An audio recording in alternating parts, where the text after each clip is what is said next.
In yet another example of violations of the Emoluments Clause, Donald Trump has announced that the next G7 summit will take place at one of his resorts. It'll take place at the Doral Golf Resort, which has faced some financial issues recently.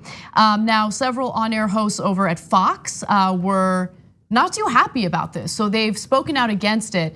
But first, I want to go to Mick Mulvaney, who recently had a press conference and admitted that Donald Trump's phone conversation with the Ukrainian president did involve quid pro quo.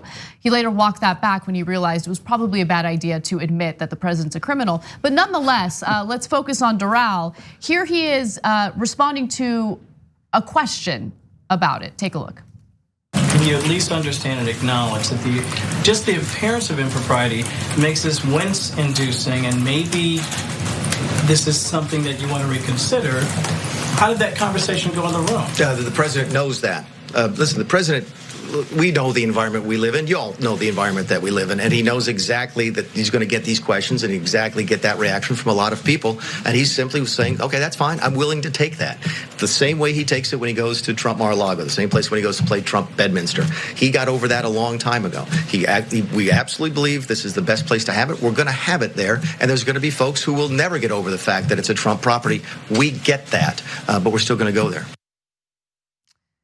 Unreal. Yeah, it's just, look, you're talking about foreign leaders coming to a Trump property that he's making money off of, and they're gonna spend money, their governments are gonna spend money on that property. I mean, this is a clear violation of the Emoluments Clause. And this isn't just me, someone on the left making this argument. You have people on the right, including people at Fox News of all places, multiple people at Fox News who are like, what are you doing, bro? This is a bad idea.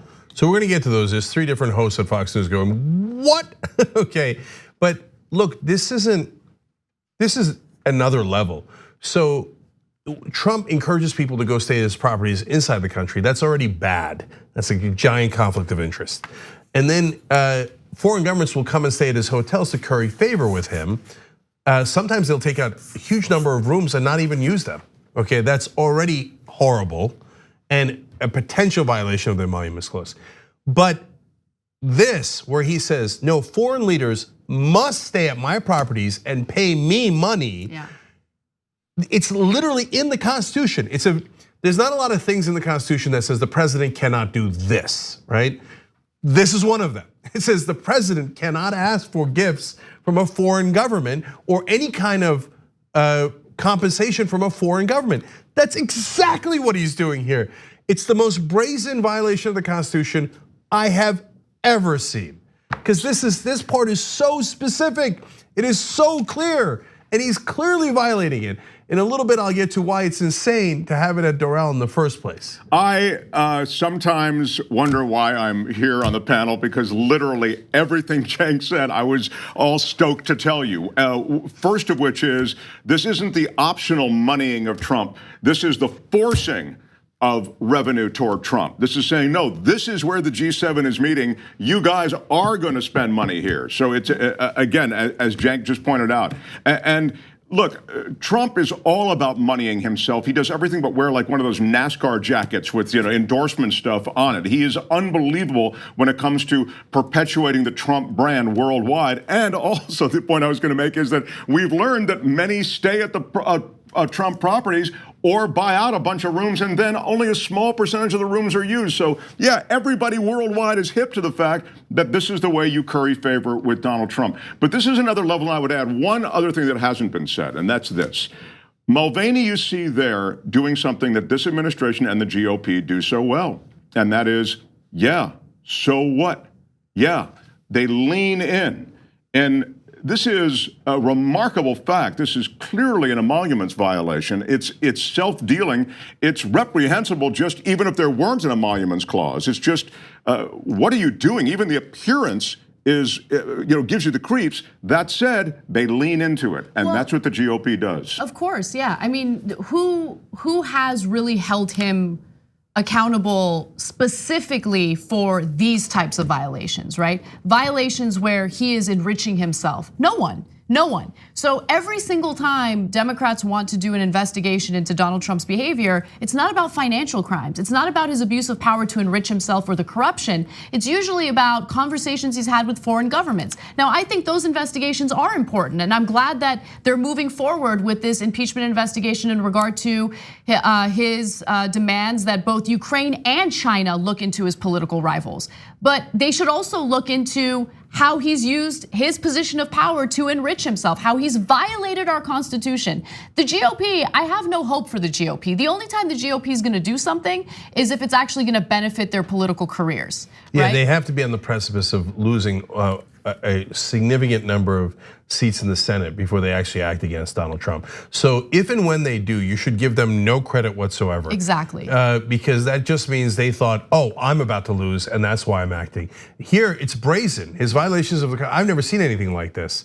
And they know it. Mitch McConnell and every Republican senator knows this is clearly unconstitutional. These are the guys who claim they care about the Constitution. A lot of them, like Ted Cruz, calls themselves constitutionalists.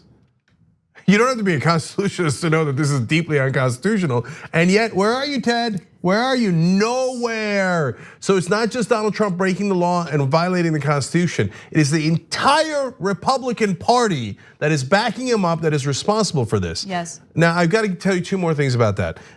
One, I had a debate on the conversation with a writer for The Nation, because he thought one of the things they should emphasize in impeachment was emoluments clause. And I said, look, I hear you, he's definitely violated it, but it's gonna be a little hard to prove because the Saudis could say, oh no, I wanted to get 100 rooms and then I changed my mind and only used 2, right? And so it's a little hard to prove.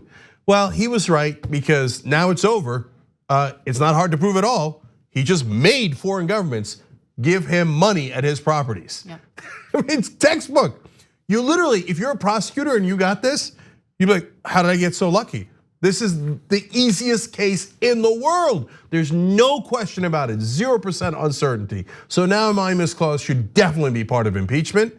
And then he says, no, I picked it because it was the perfect place. It's June in Miami.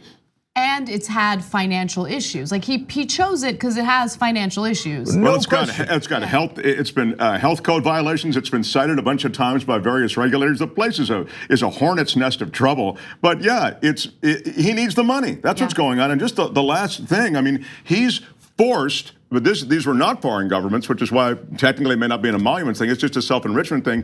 He's forced, as you know, the American military to stay at his places overseas. He's forced that whole Pensian crew to stay at his place. I think it was over 100 miles from where the actual meeting was going on. So look, he's forcing a lot of taxpayer money into Trump pockets. But yeah, this is the emoluments violation in spades. Yeah. In June, Doral only has an occupancy rate of 38%. You know why? Because it's June in Miami. Nobody wants to go to Miami and deal with the heat and humidity in June. That's why he's desperate to get people to go there. And yes, you're right, Mark. It had bed bugs. It's had health problems. Some of the foreign governments, it's such a poor location. They might not even show up. I mean, they got to go to G7, but they might be like, you picked Miami in a place with bed bugs, and now I got to go there. So my point there is, instead of being the perfect place, it's actually the worst place to hold a G7 meeting, and he did it anyway just to enrich himself.